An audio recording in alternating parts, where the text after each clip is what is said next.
Everything I thought I knew about diabetes turned out to be slightly wrong. 1.3 billion people could be living with diabetes by 2050. 537 million people around the world living with diabetes. The burden of diabetes is massive. It's a huge cost to our government healthcare system. I thought there were only two main types of diabetes, like type 1 and type 2, but apparently there are more than 5 types of diabetes. I thought that diabetes was only about the pancreas, but again, I was wrong. It's also about the liver and the kidneys too. Now, you might also think that you don't have to worry about diabetes as long as you're taking insulin, but once again, that's not completely true because some of your organs can still be damaged due to diabetes. So I decided to actually learn about diabetes from a scientist dedicating her research and time to learn about diabetes using some of the brightest light sources we have, which is the synchrotron radiation, at facilities called MAX4 in Sweden and the Swiss light source in Switzerland. So this is what I learned from her, and I hope that you'll learn something new too. The problem is that it's impossible to predict which patient will end up with renal failure. So I have studied the pancreas for many years now, but diabetes is not only disease of the pancreas, it's increasingly recognized as a systemic condition. Over time, diabetes can damage the kidneys, causing protein to leak into the urine. And as the damage progresses, the kidneys become less effective at cleansing the blood, leading to buildup of waste products in the body. Now, unlike other organs, the kidneys do not regenerate easily, and this makes it crucial to understand and address the impact of diabetes on those vital organs. There's usually you go from microalbuminuria to macroalbuminuria, and then the filtration rate goes down. This is the classical way of how kidney disease progresses. But then there are some that you have microalbuminuria and the filtration rate goes down without even reaching that step. But what if you only measure albuminuria? Then you don't catch that part. You wait, okay, microalbuminuria, everything is fine, but still something else happens and the patient needs a new kidney. So it's very much variation, and it's impossible to predict how the patient will develop. Not everybody with diabetes gets diabetic kidney disease, and not everybody with diabetic kidney disease will develop end-stage renal disease. So end-stage renal disease means renal failure. You are on dialysis or eventually getting a kidney transplant, which there are not many people that get those, and you cannot survive on dialysis forever. So most people, they're waiting for a kidney transplant, and you're waiting sometimes for many years on those lists. So it's not a good prognosis.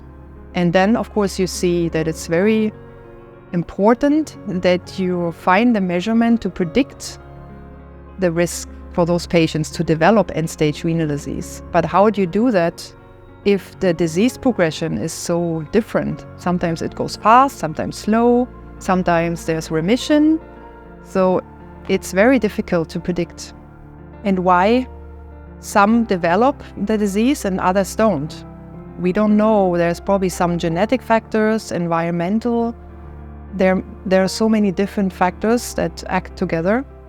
Each patient is different. I mean, you don't have that in a mouse model where, well, they're all genetically identical, right? You do studies and try to find solutions in mouse models, which helps, of course, because you can follow the progress in the same mouse, which you cannot do in human. But a mouse is just a model system. It's not a human being. Each human being is different. And it's very difficult to study, to look into the human. You cannot open the kidney and, look in. That's the problem. And taking biopsies, even if you take the risk for bleedings and things, you have the kidney, maybe that size, and you take a little tiny biopsy of 2 millimeters, and the variation, the sample effect is huge. I mean, you can get a sample where everything is okay, and on the other side, it's completely damaged. It's very difficult to see from a small biopsy what is actually happening in the kidney. But it's the best what we have right now. We have to take what we can get. Yeah. And people, the patients, I think that's amazing that they want to participate and say, okay, you can have a kidney biopsy. I mean, this is a huge thing. somebody sticking the needle in there and saying, I'm going to take a biopsy. Like, okay, for research, yes, I will do it. Like, there are really cool people out there that they're actually doing this. And also for the IBEAT study, where old people, obese people, go into an MRI and lie there for hours just for research purpose, right? And then also do the biopsy. Like, wow, it's amazing, I think. It is, but it's way beyond diabetes nowadays. And that's what people need to realize. It's not just the blood glucose levels that you're taking care of. It's all the complications afterwards. When you're obese, you get fatty liver, steatosis, which is not dangerous yet, but once they get inflammation in the liver, then it progresses to cirrhosis, fibrosis, cirrhosis, and then also liver failure. But this stage cannot be detected by the normal imaging techniques that we have, like MRI and ultrasound, because the resolution is not good enough. So it's very difficult also for the doctors to know there which patient actually has NASH, because it's not dangerous at steatosis level, but once it goes to NASH, meaning with inflammation in the liver, then it becomes very dangerous. And those people are also diagnosed too late usually. So when you actually would have a chance to counteract, they get diagnosed too late, and then it goes direction cirrhosis, and it gets worse. So it's not just the kidney, it's the liver. It's also connected to heart failure. It's a systemic disease, like I say. It's acting. I think it's first, what we see at least in the mouse models, it affects the liver, and then it goes to the kidney. So that is a bit a time difference, but it's animal model. We don't really know how it is in humans, but it's several organs. No, not everybody. About 1 in 3 people living with diabetes have diabetic kidney disease.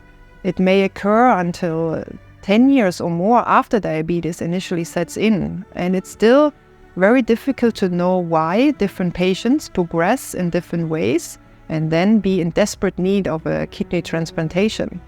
Unfortunately, we're still far from understanding what is happening in the kidneys. I think the missing link here are the kidney biopsies, which are not taken on routine basis because the procedure is not without risk. But the changes at structural level, which can be studied in the biopsies, can be early indicators of a health issue. And the relationship between structure and function is crucial in understanding biological systems in general. Yes, so X-ray machines are already a key part of medical imaging, but so far they could not really tell us so much about soft tissues in the body.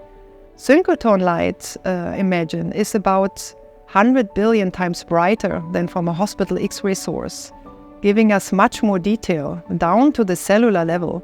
And we use this to our advantage to study and resolve complex 3D microstructures in the kidney.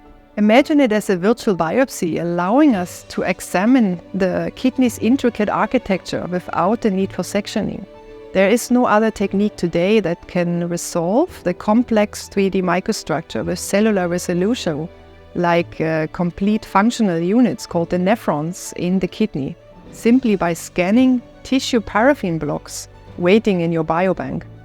Currently, we're gathering imaging data from both humans and animal models to help us understand the pathophysiology, and by connecting the dots between structural changes and clinical parameters, we might just find that missing piece of information to understand and potentially predict DKD progression. We're trying to look at bigger pieces now to find certain biomarkers that we might recognize in the biopsies later. But there we always have the problem. Biopsies are just 0.1% of the whole kidney. You will always have that problem. And I'm not sure that will change ever. But we're trying to, for research purposes, to figure out what's happening in the structure and correlate it to functional measures. And for that, we have bigger pieces for research purpose, because we're still in the discovery phase now, right? But in the biopsy is too small for us to study the whole functional unit, which is a nephron you have the glomeruli connected to the tubuli, and it's going from the cortex all the way down to the medulla, right? And then up again. And that you cannot study in a biopsy. The piece is not big enough. So we get nephrectomy samples. And that actually hasn't been done. People have looked at nephrectomy samples, but not in the way we do. They have maybe sectioned and tried to reconstruct how the nephron is constructed, because it's very convoluted and it's very tangled up, and it's never really been looked at in real 3D as a tomography image, because either they did not have the resolution in their tomography technique, or they did it by 2D histology, and there it's quite tricky. You always lose information in between to know what belongs to what. Imagine now we scanned one volume and reconstructed. It's 5 × 5 millimeter. Doesn't sound like much, but it is. You can catch a whole nephron in that, and it's 2 terabyte. Opening an image stack, 2 terabyte, imagine. It just downloading it from the server took me like 3 days. And that's the other challenge we have. What do we do with this huge amount of data, right? And we scanned, in the Beamtime, we scanned 28 of those. 28 times 2 terabyte. And then we also scanned a lot of biopsies. But this is the nephrectomy samples, 5 × 5 millimeters, which is huge considering that you have a resolution of 330 nanometers. Zooming in, right? Because usually when you have a high resolution, you have a very small field of view. But we stitched it. We have a huge field of view with cellular resolution. It's amazing. But the data amount, people have not thought about this even. It stopped downloading because my Mac was full. Like, oh, what happened? And I had to transfer it. I had to find a hard disk first to transfer to that hard disk, which also takes like half a day. It's a lot of challenges that come with it. More resolution, bigger data sets. But yeah, what can you do? We need to build a system around it now that they are prepared for this. Because this is where the field is going. You want to scan larger field of views with the same high resolution, but where to store the data and how to handle this kind of amount of data. Well, I think we have come very far. We have many good examples of how synchrotron-based techniques can help in the biomedical field. We have built a strong scientific community and cross-functional teams of researchers that actively collaborate with scientists at MAX IV and other synchrotrons, data scientists and experts in image analysis. We started out with small pilot projects and financial support from programs like Max IV ESS Fund and HALOS, and learned a lot through those projects. It's always been about team effort and about exchanging knowledge and expertise, trying to inspire more people to join. And now there's also a new program and financial support called HALRIC.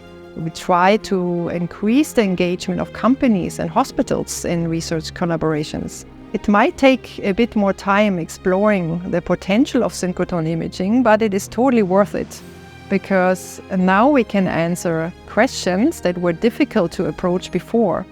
For example, with a better resolution of the complex 3D microstructure of the nephrons in the kidney, we can now study how early ultrastructural changes in diabetic kidney disease develop. And this may help redefine the way diabetic kidney disease is understood and treated.